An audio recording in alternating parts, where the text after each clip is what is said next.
ডাঁটা, আলু ও পটল দিয়ে সর্ষে পোস্ত বাটা। তো তার জন্য কড়াইয়ে তেল নিয়েছি পরিমাণ মতো। তো এতে আমি 2টো তেজপাতা দিয়ে দেবো,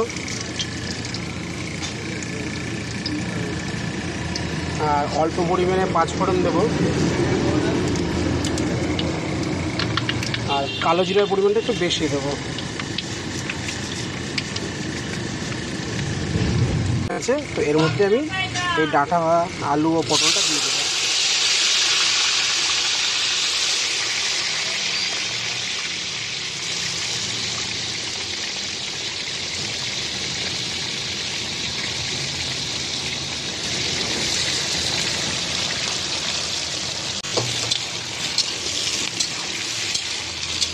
এটাকে একটু ভালো করে ভেজে নেব, লাল লাল করে এই তেলের মধ্যেই।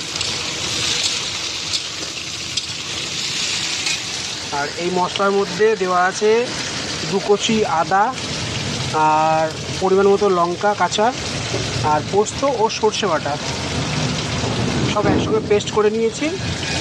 এটা রেডি হলে তারপরে এতে লবণ হলুদ দেবো আর মশলাটা দিয়ে কষে নেব।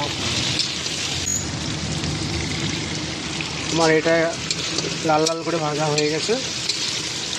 তো এটা আমি পরিমাণ মতো লবণ দেবো, আর হলুদটা দিয়ে দেবো।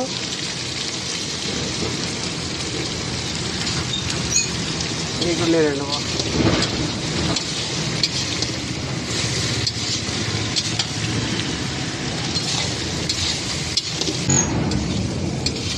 আর একটু ভেজে নেবো এই জিনিসটাকে, আরও একটু কষে নেবো, তারপরে মশলাটা দেবো।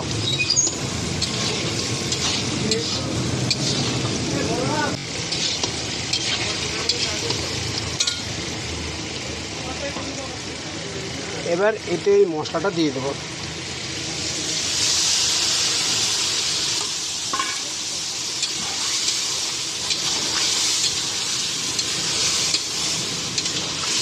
একটু কষে নেব।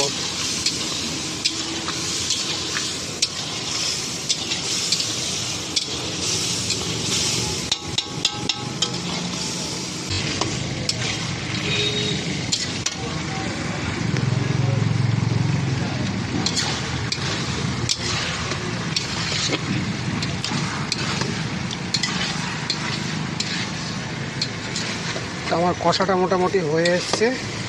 এবার এতে আমি জল দিয়ে একটু ঢেকে দেবো।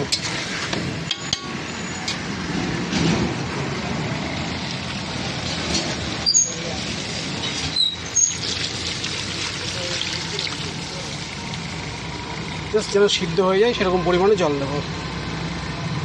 ঢাকনাটাকে জাস্ট খুলে নেব। দেখুন,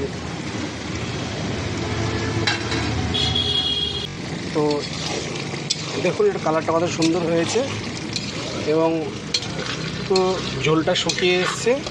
এবার এতে হালকা পরিমাণে একটু চিনি দেবো যাতে স্বাদের ফ্লেভারটা খুব সুন্দর হয়ে যায়।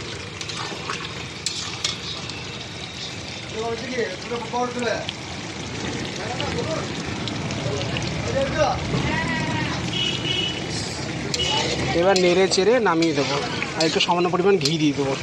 আমার তরকারিটা পুরো রেডি হয়ে গেছে, আমি এটা নামিয়ে নিয়েছি আর সামান্য পরিমাণে এতে ঘি দিয়ে দিয়েছি।